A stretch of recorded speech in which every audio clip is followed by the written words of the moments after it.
Bonjour à toutes, bonjour à tous. La concession Ducati Grand Lyon, c'est ici, c'est Régis Amsler qui nous accueille dans cette concession Ducati. Évidemment, on parlera du DSR-X, on parlera de Scrambler, on parlera de Diavel, de Multistrada, de Monster, de Panigale.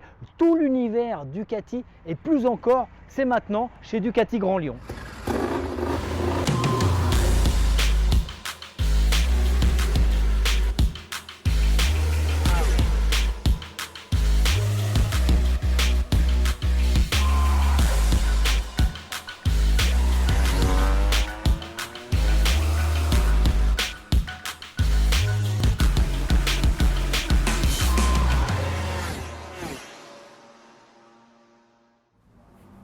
Régis, Bonjour David, bienvenue merci. chez Ducati Lyon. Merci de nous accueillir dans ce très bel espace. C'est avec plaisir. Là, on est au centre sport. Là, c'est le cœur, ouais, c'est le cœur, Le cœur l'ADN sportif. de la marque, oui, Ouais. absolument, ce sport et le super sport.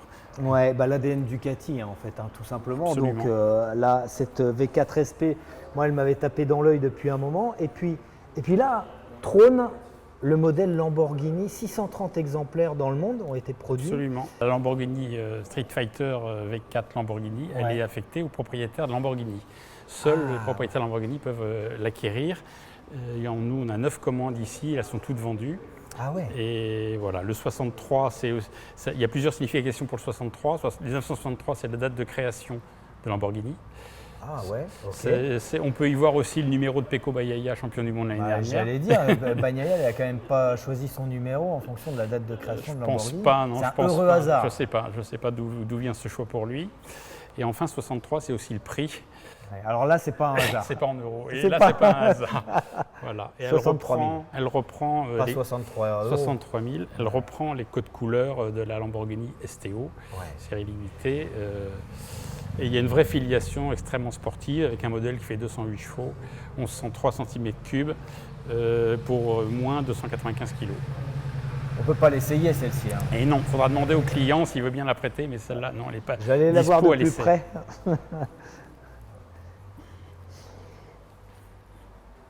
Ducati, Lamborghini, c'est évidemment ça fait partie du même groupe. Ah, il y a marqué pas touché.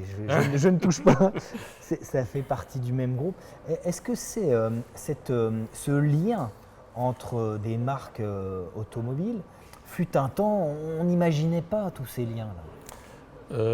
Je ne sais pas si c'est dans l'air du temps, en tout cas c'est un fait depuis 2012, depuis qu'Audi a racheté Ducati, ça a fait un bien fou à la marque en termes d'évolution technique, rigueur technique, fiabilisation et également en termes d'image aussi. Ils ont su passer de motos haut de gamme à des motos vraiment premium maintenant. Régis, on va parler un peu de toi. Tu m'as dit que tu venais de l'automobile. Depuis combien de temps tu es arrivé ici chez Ducati? Là, j'ai repris cette concession en 2019, ça fait presque 4 ans maintenant, ainsi que la concession voisine. Au départ, j'ai démarré dans la moto en créant la concession Harley-Davidson de Saint-Étienne en 2013, Ouais. avec l'ambition de grandir, de croître et de créer des synergies. On a fait une nouvelle acquisition en avril encore de Ducati Suzuki Bourg-en-Bresse. Ouais. Voilà, donc ça s'inscrit un peu dans une logique géographique. Parce Tout que à toi, moins tu d'une es heure, d'où à moins d'une heure de chez moi. Tu es originaire d'où? Tu es né à... Moi, je suis né à Mulhouse et depuis 30 ans, j'habite Lyon. Alors j'ai du mal à pas la toucher celle-ci. Ah, il hein. faut pas, C'est pas facile. Hein. Faut pas. Mais on est dans l'univers sport. Avant d'aller dans les autres univers Ducati, ce que je te propose, c'est d'aller dans l'atelier parce que tu m'as parlé d'un de tes mécaniciens qui s'est spécialisé dans les suspensions, dans la préparation des suspensions. Et ça c'est un énorme atout. On va aller voir Denis qui va tout nous dire sur son métier et sur sa spécialisation dans les suspensions. Et ça va être passionnant parce que tous les fans de sport et de Ducati vont être très intéressés.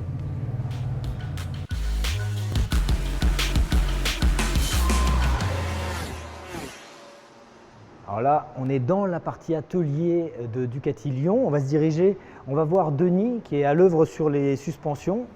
Salut Denis, Salut, je te dérange 5 minutes? pas de problème. Alors, je vois que tu es affairé sur une fourche. c'est ça? Exactement, c'est ça. Voilà. Qu'est-ce que tu fais exactement? Là, elle est complètement démontée, il y a tous les Là, elle est éléments. complètement démontée. Alors, c'est une fourche Kayaba d'un R1. Ouais. Un client qui roule sur route habituellement, il veut se mettre un petit peu à la piste. Ouais. Donc voilà, on démonte la fourche pour, on va dire, l'adapter plus à la future discipline. On va modifier les valeurs hydrauliques pour que la moto soit plus adaptée, que lui puisse rouler en sécurité et voilà.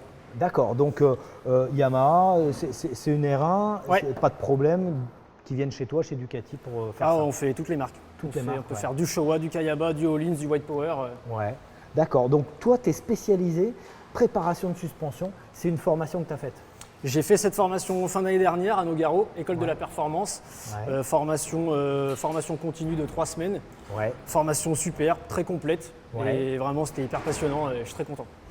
d'accord. Pour un donc, DSR-X par exemple, si vraiment le client s'oriente vers du off-road, ce sera quasi indispensable.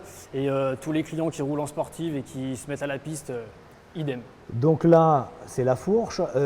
Tu as des appareils, là je vois école de la performance, effectivement, là c'est un appareil que vous avez acquis. Ouais. Tu m'expliques c'est quoi le… Alors ça, c'est une tareuse à ressort. En fait, c'est pour savoir la force des ressorts fourche ou amortisseur. Donc quand on démonte nos suspensions, on passe le ressort dans cette machine. Donc il y a une petite formule théorique à appliquer pour avoir la force du ressort. Ouais. Et en fait, ça va nous dire si le ressort qui est d'origine sur la moto est adapté au propriétaire, au pilote, donc par rapport à son poids, par rapport à son niveau. En Ouais. fonction des niveaux, ça change aussi un petit peu. D'accord. Donc voilà. Cet appareil, Ça, c'est une pompe à vide. C'est pour remplir les amortisseurs en faisant le vide d'air. d'accord, En donc fait, les les cartouches quoi. Exactement. En fait, les amortisseurs sont remplis. Il n'y a pas d'air du tout dans un amortisseur. Ouais. Donc, on branche l'amortisseur sur cette machine. La machine fait le vide d'air. Et une fois qu'il n'y a absolument plus d'air dans l'amortisseur, il est rempli en pression par cette machine-là. C'est indispensable. C'est indispensable. C'est génial. indispensable. Donc Alors, ça, pour la tareuse, La pompe à le vide. remplissage, la pompe à vide. Et ça, c'est une presse pour démonter les ressorts. D'accord. Et celle-ci là, Ça, c'est le banc de suspension. Donc, Ok. Pour mesurer mesurer les valeurs. Pour mesurer les valeurs des forces hydrauliques. Donc, on peut mettre fois que ou tout une est fini. fourche ou un amortisseur.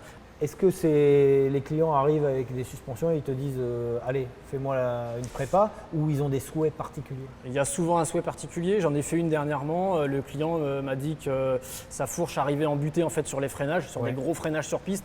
Donc en fait vraiment l'idée de base c'était de rendre cette fourche on va dire plus performante sur ces phases de freinage là, Ouais. que la fourche aille plus en butée, qu'elle soit encore efficace dans ces moments-là.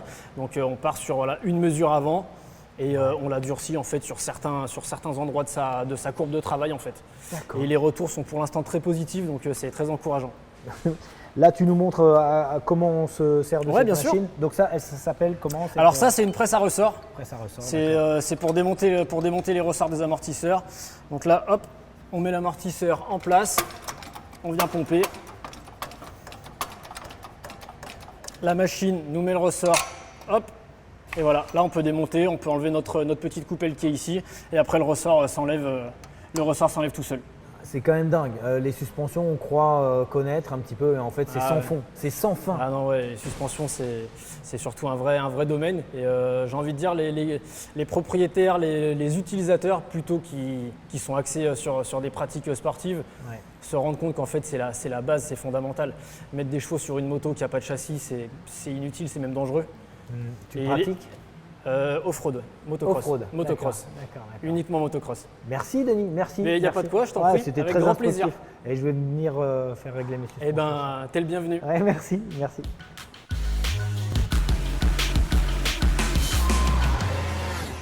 Alors, on est dans l'univers des RX. Ah oui, tu montes dessus parce que celle-ci, tu la connais bien, Régis, cette moto. Ouais, j'adore cette moto, elle est sortie l'année dernière. Je l'avais vue au Salon de Milan il y a 2-3 ans. Et en proto, et elle m'avait tapé dans l'œil en rappelant les anciennes Cagiva du Ah ouais, Paris-Dakar, mais bien sûr. avec ses doubles phares ronds dessinés en LED. Ouais, elle a beaucoup de caractère, Ouais. ouais, très On a agréable. l'impression de, voilà, ça nous ramène, ça nous rappelle Hubert Auriol aussi, Voilà. les glorieuses années. Voilà, on a une pensée pour lui. Il a énormément marqué le monde de la moto et du Dakar. Et c'est vrai qu'elle a un look, cette moto. Alors d'abord, Antoine Méo fait des miracles. Ouais. Toi, tu as eu l'occasion de le croiser évidemment, Antoine. Ouais, il est venu ici. On a fait une soirée de présentation de la gamme 2023 en février. Et on a passé un bon moment avec lui. Il n'est pas très loin, d'ailleurs. Il est pas très loin. À Digne-les-bains. Il n'est pas très loin, puis comme il roule vite, c'est encore moins loin. Ah ouais, on avait fait un super reportage sur Antoine Méo. D'ailleurs, on a quelques révélations, des petits rushs secrets qu'on va vous ressortir. Moi, j'aime bien ce voilà. genre de moto qui mélange, qui est extrêmement polyvalent, qui permet d'aller sur les chemins et qui se comporte très très bien sur la route aussi. Ouais. Et toi, tu as fait un raid avec cette moto. Tu reviens d'un raid. Je reviens de sa raid. On a passé 2 semaines en partant de Lyon jusqu'à Athènes et retour, en traversant l'Italie et descendant la côte croate, la Serbie, Combien de jours? Monténégro, 15 jours. 15 jours. Fabuleux. Voilà, c'est fabuleux, extrêmement polyvalente, y compris sur les liaisons. Quand on a 600 km d'autoroute à faire d'une traite, c'est extrêmement faisable et agréable, sans contrainte. L'air est très bien canalisé et puis sur les petites routes, c'est un régal. Donc toi, tu es convaincu. Au quotidien, tu roules avec quoi comme moto? J'ai avec la Desert X. Avec la Desert X, Mmh, d'accord, mmh. d'accord. Qui a une position trail. Qui trail un peu dans la circulation urbaine lyonnaise, on est un peu plus haut, donc, et puis elle est suffisamment étroite pour se faufiler, elle a du couple aussi. Ouais. Et puis suffisamment aussi performante pour faire de grosses performances, comme a fait Antoine Méo en compétition. Là, on est au mois de juin, et il a réalisé 2 super places. Il a gagné sa catégorie, il a terminé au pied du podium face à de purs enduros. Ouais, c'est très impressionnant ce qu'il a fait, parce que c'est une moto qui fait quand même près de 200 kg. Qui l'eût cru, il y a quelques années, que Ducati s'orienterait vers le tout-terrain? C'est dingue. C'est dingue. Ouais. Elle se comporte très bien sur la piste aussi. Elle a des bons débattements de suspension, elle a du couple. Est-ce que c'est une moto qui, tu penses, va avoir une belle vie en occasion, celle-ci? Je pense. On va peut-être pouvoir interroger Pierre-Alain, notre spécialiste de l'occasion. Mais voilà. Oui, la cote des Ducati, depuis quelques années, se tient bien, se tient mieux. Ouais. Eh ben, Pierre-Alain va nous en parler justement de l'occasion et de la cote des Ducati, de la tenue des Ducati sur le marché de l'occasion. On va à sa rencontre.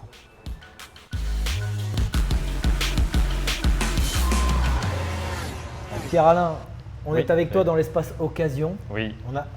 On a parlé tout à l'heure de cette moto. Régis nous a parlé de son raid qu'il a fait jusqu'à Athènes, jusqu'en Grèce. D'accord. Alors celle-là, elle n'est pas à vendre. Non, malheureusement, j'en ai pas encore. Enfin, malheureusement, je ne sais pas si c'est malheureusement, j'en ai eu qu'une qui est partie instantanément. Ouais. Ah, t'en as eu une qui est partie. Oui, notre démonstration. Ah oui, d'accord. Nous, c'est une grosse demande. Je pense que c'est une moto qui va être recherchée sur le marché d'occasion, comme la plupart des Ducati. On en parlait de cette moto et je demandais justement à Régis si elle allait marcher en occasion. Tu penses? Je suis convaincu. T'en es Alors convaincu? déjà, j'y crois parce que moi, j'ai une vraie faible pour cette moto. Desert X. Voilà, j'ai eu la chance de rouler avec Antoine Méo. Ah oui. Je reviens de la Ronde Auvergne où on l'a recroisé encore. On a rééchangé. Alors, arrivons sur le marché de l'occasion. Ici, on a un espace occasion avec de ce côté les Monsters. Elles sont très bien triées. Hein. Tu me disais que non, mais franchement. Pas encore, voilà. On vient d'un week-end, tu nous as un peu pris par surprise. Tu n'as pas eu le temps de. Donc les Monsters, est-ce que ça se vend toujours en occasion? Toujours. Toujours beaucoup de motos A2 chez les Monster, donc ça c'est bien pour les jeunes permis. Voilà, et puis toujours. Ce qui est chouette chez Ducati, c'est que chaque occasion est unique. Il n'y a jamais une l'identique. Sur tous les Monsters, il y en a eu combien de modèles? Un nombre incalculable. Incalculable. Mais chaque Ducati est vraiment unique. Comment ça se passe? Ça passe à l'atelier évidemment. Ah ouais, systématiquement déjà en sourcing. Avant la reprise. La reprise, elle est vraiment verrouillée et validée. Ouais. On ne reprend vraiment que ce qu'on a envie de revendre et tout ce qu'on C'est peut toi garantir. ça qui décide. Ouais, c'est mon boulot. C'est ton boulot. Elles sont toutes exceptionnelles en fait. C'est ça qui est. Alors moi j'aime particulièrement les hypermotards, je te le dis, parce que c'est dès la première qui a été présentée au Salon de Milan, j'avais flashé dessus. Est-ce que ça se vend toujours? Ça se vend très très bien. Ouais.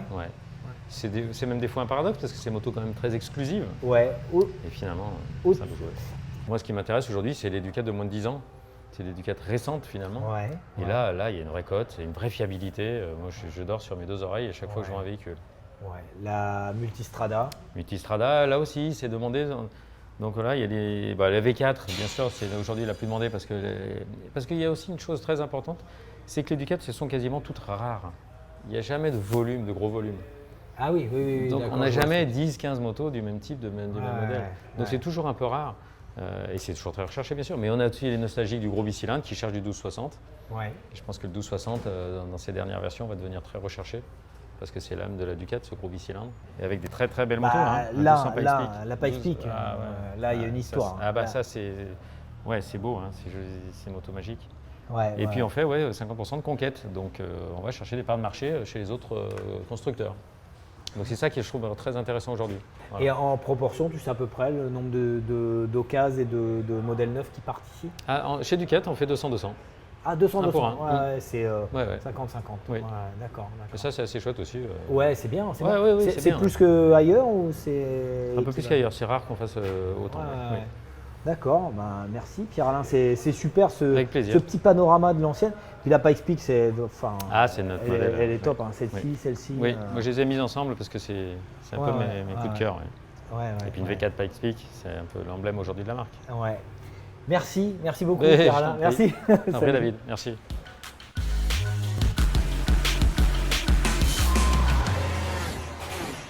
Alors en occasion, Régis, on revient avec toi dans le magasin parce qu'en occasion, les multistradas se vendent beaucoup, nous a dit Pierre-Alain. De toute façon, en occasion et en neuve, parce que la multistrada, l'an passé, passait devant les Monsters au niveau mondial pour Ducati. Ouais, la nouvelle multistrada V4, c'est un véritable succès depuis 2 ans, puisque dès la première année, dès son arrivée, le volume a représenté plus de 2,5 fois l'ancienne version. Donc c'est un succès, elle a été en plus élue moto de l'année 2022 et donc c'est vraiment un succès reconnu en termes de polyvalence, d'agrément. Elle garde également l'ADN Ducati parce qu'elle est extrêmement puissante avec 170 chevaux. C'était un pari quand même, c'était un pari de mettre un V4 dans un trail, on va appeler ça un chat un chat. C'est un trail routier avec un V4. Alors là on est sur quand même des pneus mixtes, c'est un drôle d'expérimentation. Ducati est coutumier du fait, mais ose. C'est une marque qui ose, Ducati. Est-ce que tu es Absolument, d'accord avec ça? ils sont prêts techniquement pour tous les paris maintenant. On croyait, Régis, que Ducati était Monster dépendant. Pendant longtemps, ça l'a été, on a cru, on s'est dit que sans la Monster, Ducati ne tiendrait pas la route, sans mauvais jeu de mots. Or, la multistrada a fait oublier la Monster. Absolument. C'est devenu le best-seller, la moto principale, pourtant une moto avec un prix significatif, mais dont la valeur est reconnue par l'ensemble des clients sur un créneau qui semble être en croissance quand même, le gros trail sportif. Ouais. Bon, Régis, je discuterai bien encore longtemps de la multistrada, mais le mieux pour moi, c'est quand même de l'essayer.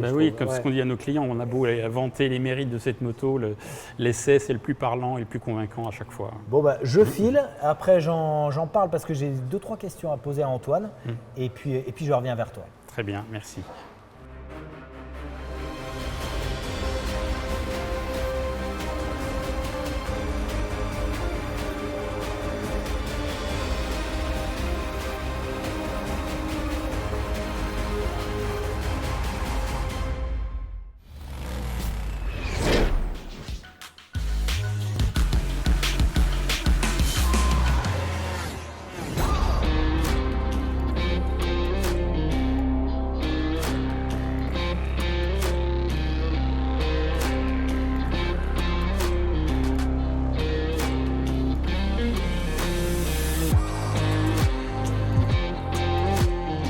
Alors Antoine, je l'avais déjà fait un galop d'essai avec cette rallye. J'ai fait un essai complémentaire ici, dans la région lyonnaise. Un régal. Je crois qu'elle a été très bien accueillie dans le réseau Ducati et en général. Oui, tout à fait. C'est vraiment une moto qu'ils ont eu à cœur de sortir. La rallye, la version rallye. La version rallye. Plus haute, plus gros réservoir, vraiment cet esprit beaucoup plus voyageur. On peut sortir des sentiers battus aussi avec cette moto. Oui, voilà. Moi j'ai eu la chance de l'essayer en avant-première lors de la convention Ducati en Sardaigne, cette moto. Ils nous l'ont fait essayer justement en dehors des sentiers battus. Alors déjà les routes en Sardaigne étaient fantastiques, dans le sud de Sardaigne c'était fantastique. Même à très bas régime, quand on n'a pas d'expérience là-dedans, elle va très très bien. l'électronique particulièrement aboutie. Bon, on le sait, depuis quelques années, l'électronique est chaque année un peu plus précise, un peu plus sensible et un peu moins invasive, paradoxalement. Tout à fait. C'est-à-dire que le traction de contrôle, il perturbe moins. Alors, est-ce que c'est nous qui nous sommes plus habitués ou est-ce que c'est les motos qui s'adaptent mieux? Non, c'est Ducati vraiment cherche à développer le meilleur pour ses motos et pour ses clients, et ça passe aussi par l'électronique. Moins d'électronique, enfin une intervention plus fine de l'électronique et moins brutale. C'est ce qui aussi rend cette moto plus facile dès les bas régimes et qui peut nous permettre, comme des novices comme moi, de pouvoir emmener des motos qui nous font rêver dans les chemins. Alors, une plus grande autonomie, c'est une des caractéristiques de cette moto. 35%. Voilà, 35%. Mais une plus grande autonomie sans le confort, ça ne sert à rien parce qu'on s'arrête plus tôt en fait. Effectivement. Voilà. Et bien le confort, il est bien. J'ai bien aimé l'assise, la position de conduite qui fait que finalement, tant que ça roule, tant qu'on n'a pas faim ou soif, on peut continuer. Ouais. Et puis cette moto, ils l'ont développée en soufflerie aussi, Ducati. De base, base, ils faisaient que les sportifs, comme la Pagnual, qui était étudiée en soufflerie. Ils ont voulu la Multistrada V4, puis maintenant la V4 Rally. Ils l'ont étudiée en soufflerie. Et c'est notamment pour ça qu'on va avoir ces petits déflecteurs qui vont enlever des perturbations d'air qu'on peut avoir au niveau du casque, en solo ou même en duo, pour aussi augmenter ses capacités à rouler plus longtemps. Et donc les 35% d'autonomie viennent accroître cette sensation-là. Ouais, plus d'autonomie, plus de polyvalence aussi sur cette moto. C'est vrai que on a l'impression qu'on peut s'adapter à tous les usages. Alors là, elle commence à devenir vraiment aboutie, cette V4. Elle a été très bien accueillie dans le réseau. Le moteur, il est dingue et il s'adapte à un trail. Tout à fait. Et puis, pour en revenir, on a parlé d'autonomie, mais on a aussi parlé de facilité d'utilisation en ville, à bas régime, etc. Ça vient aussi du fait que Ducati a apporté quelque chose en plus sur ce moteur-là, avec notamment en dessous de 4000 tours minute, une moto qui tourne que sur 2 cylindres. Ouais. Donc, on économise du carburant à faible vitesse en utilisation citadine, etc. Et puis dès qu'on va passer les 4000 tours minute, qu'on va tourner un petit peu plus la poignée, et bien effectivement on récupère les 4 cylindres, tous les cylindres marchent, et là on a ce fabuleux caractère de ce moteur V4.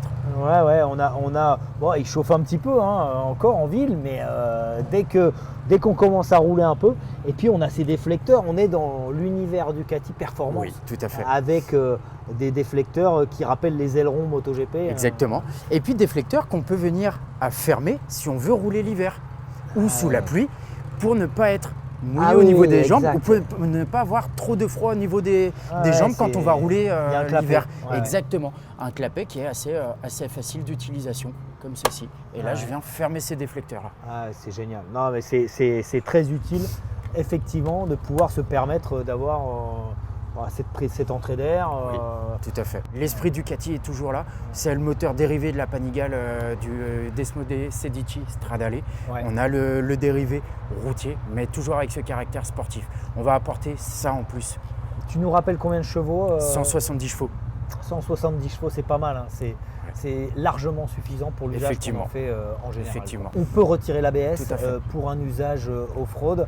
Le TC, évidemment, on peut le chanter aussi. Exactement. Donc on peut s'amuser, on peut faire des wheelings aussi. On peut tout faire. Voilà. Et puis, ce qu'il y a de bien, c'est que 4 modes de conduite, les 4 modes de conduite sont 100% personnalisables et on peut se les faire à la carte. C'est ce que j'aime bien dire aux clients, de venir à personnaliser ces modes de conduite pour une utilisation bien précise. 4 modes de conduite qui viennent à être personnalisés en fonction des utilisations qu'on peut avoir.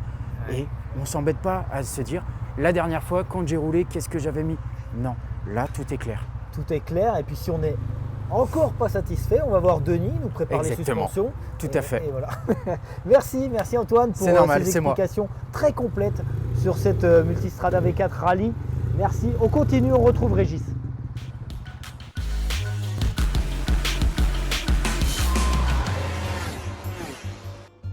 Bonjour, je peux vous embêter 2 minutes ? Bonjour, vous essayez un blouson Ducati parce que vous possédez une Ducati ? Oui, je possède une Ducati, une Scrambler. Une Scrambler, d'accord. Pour Lyon ?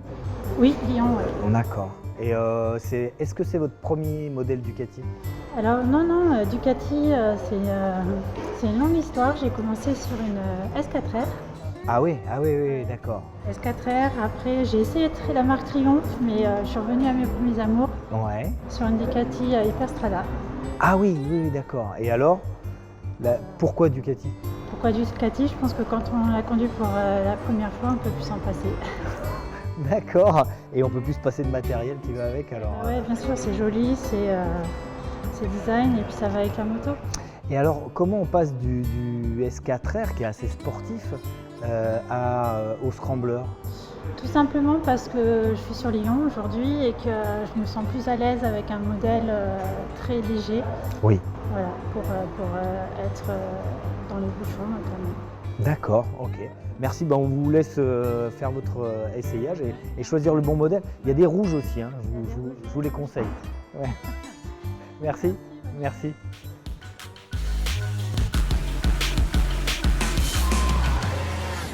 Alors là, ici, l'univers Scrambler, Régis, indispensable complément à... Oui, le Scrambler. Le Scrambler, c'est une activité à part entière, surtout nous, en zone urbaine ici. C'est une moto qui plaît bien. On a même vu aujourd'hui une cliente, Laetitia, qui roule là-dessus et qui s'en sert au quotidien pour se déplacer. Et ça, c'est des motos qui ont beaucoup de caractère et beaucoup de charme. Donc les Scramblers, un univers coloré, et pas seulement en rouge Ducati, il y a du jaune, il y a du bleu, il y a... c'est indispensable selon toi le panorama que offre Ducati? C'est un modèle d'accès aussi, c'est un modèle qui rappelle un peu des codes vintage, ça plaît bien. Il y a beaucoup de contenu aussi, il y a une technologie de moteur aussi en 800 à 1100.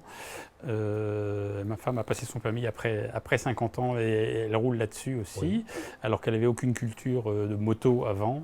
Voilà. Et c'est pour ces nouveaux permis sur le tard, c'est une moto fantastique, idéale. Et elle a été séduite par aussi, j'imagine, le design, l'esthétique, le style.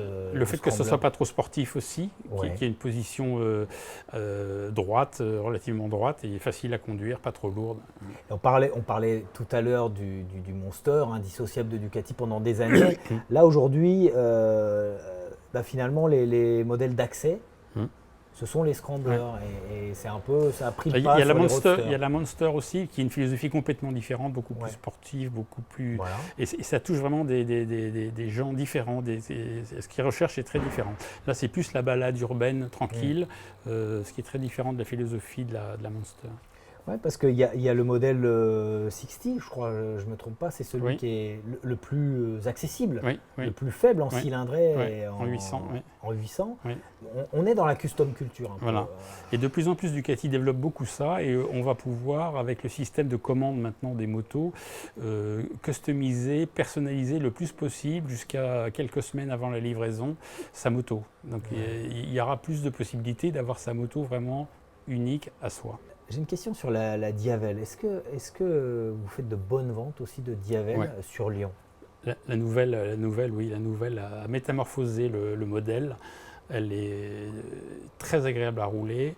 Elle a un look d'enfer avec son pot d'échappement qui ressemble à une... Il y en a une là? Oui, il y en a une avec à 4 sorties sur un côté qui est vraiment impressionnante. Et oui, les ventes de ce modèle démarrent bien, alors que les ventes de l'ancien modèle avaient une petite tendance à se freiner. Très bien. Ce que je te propose, c'est qu'on aille jeter un œil à la Diavel. Ouais. Et puis j'aimerais aussi interroger un de tes clients, parce qu'on a vu Laetitia qui est venue se réapprovisionner en équipement pour son Scrambler, justement. Tu as un autre propriétaire de Scrambler que j'aimerais bien rencontrer. Ouais. On va le voir.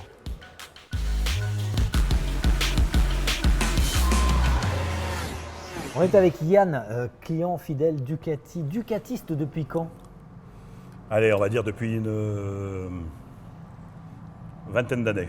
Une vingtaine d'années. Ta première Ducati, c'était? Alors, c'était une 1098 qui était effectivement une sportive et qui remplaçait une moto qui était une Ducati qui s'ignore, je ne vais pas la citer, mais c'était une rouge Moto rouge. Moto rouge, et qui était effectivement très sympa, mais auquel j'ai préféré la 1098, donc qui était vraiment une très bonne machine.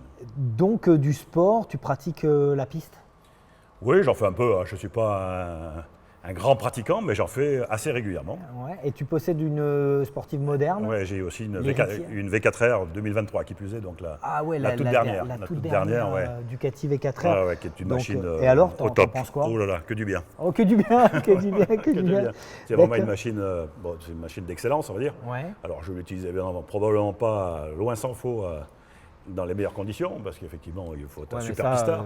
Mais bon, moi je me fais plaisir, c'est le principal. Tu sais, je me fais plaisir et c'est ça qui me... Donc Ducati, c'est ta marque de cœur? Oui, très clairement. Comment t'expliques ça? Probablement des machines qui sortent de l'ordinaire, qui se démarquaient, enfin quand j'ai commencé en tant que ducatiste. Oui. Alors, je me tarde depuis toujours, mais effectivement, ducatiste peut-être un peu sur le tard, quoique maintenant ça fait une vingtaine d'années. Hein. C'était à peu près l'an 2000 de mémoire, hein, donc effectivement... bande de copains ducatistes de créer une association, donc un DOC, on va dire, hein, donc, puisqu'on est DOC. DOC, c'est Ducati Owners Club. Voilà. C'est le Desmo Club, quoi. Desmo Club de Lyon. Donc, de Lyon, d'accord, vous êtes nombreux? On est un peu moins de 80, donc, et on rayonne, on va dire, sur Rhône-Alpes. Mais j'imagine que quand tu fais des balades avec le club de tes amis, c'est pas en V4R que tu y vas. Non. T'as une autre Ducati, t'as d'autres Ducati. J'ai encore d'autres Ducati, ouais. Alors, tu vas avec laquelle? J'y vais sans aucune hésitation avec ma V4 Pikes Peak, qui est une Multistrada, qui est vraiment... Je pense que c'est vraiment le top, le haut du panier en termes de comportement routier. Ça reste un trail sportif. Oui. Et avec tout ce qu'il faut, là où il faut, on va dire, pour pouvoir être dans les meilleures dispositions pour rouler longtemps, j'allais dire fort et longtemps, donc pour rouler longtemps. Est-ce que c'est ta première Multistrada? Ah non, j'en ai... T'as eu les V2? Alors j'ai eu les V2, oui, tout à fait. Alors la seule que je n'ai pas eue, on va dire, c'est les premières 1000 et 1100 Multistrada, qui était dessinée par Terre Blanche à l'époque. Oui. Donc j'ai eu par contre toutes celles d'après. D'accord. Sans exception. D'accord. Merci. Mais de rien, c'était avec plaisir. Merci.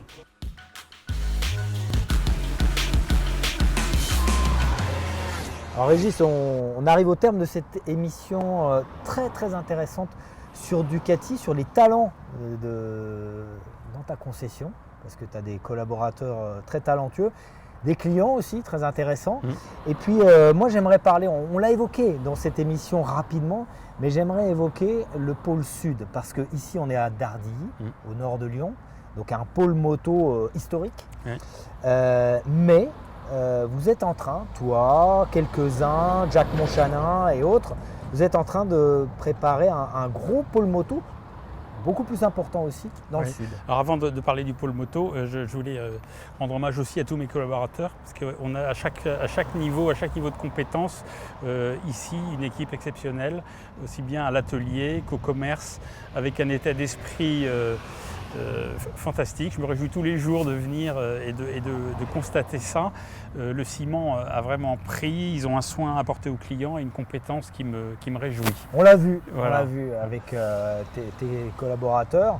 Et donc, il va y en avoir de nouveaux encore. Voilà, donc il va y avoir un recrutement ou un transfert pour ce fameux pôle moto. Le coût est parti depuis presque un an. Et on va s'installer donc en bordure de périphérique sud à plusieurs marques, un vrai village moto 2.0 avec une quinzaine entre 12 et 15 marques présentes. Plusieurs dizaines de milliers de mètres carrés, je crois. Oui, il y a 20 000 mètres carrés de terrain et 13-14 000 construits. Voilà. Donc moi je serai présent là-bas avec Ducati et KTM. Tes marques actuelles. Il y aura en plus que le KTM Group me confie Husqvarna et GazGaz dedans. Et également un centre occasion qui sera dédié à l'écoulement des occasions pour ces deux marques là-bas. On va profiter de l'occasion pour créer ce pôle moto qui devrait voir le jour en septembre 2024, septembre-octobre 2024. Le premier coup de pioche c'est cet été. Surveiller ça de près. Sur un site en bordure de périphérique où il y a 140 000 voitures jour qui passent. Donc ça a du sens, ça a beaucoup de sens. Merci Régis pour cette émission vraiment intéressante, passionnante sur Ducati. De toute façon, avec Ducati, on sait que c'est passionnant. L'histoire est toujours en marche et il y a toujours plein de bonnes surprises. Moi, je me régale avec cette marque qui nous propose beaucoup de nouveautés, qui est toujours en mouvement, à l'image du MotoGP. Ouais, alors le MotoGP, on pourra en parler longuement de la domination de Ducati sur l'empreinte Ducati ces 2 dernières années. Et peut-être les prochaines sur le MotoGP. Et en Superbike aussi. Et en Superbike aussi, avec Bautista notamment. On a parlé beaucoup de sport dans le cadre du marché moto, mais on reparlera de sport dans le cadre du MotoGP bientôt. Merci Régis. Avec plaisir, merci David d'être venu jusqu'à nous. Au plaisir d'être parmi vous. Et de toute façon, on vous concocte une autre émission sur KTM à suivre très prochainement avec toi ici même à Dardy. Très bien. Au revoir.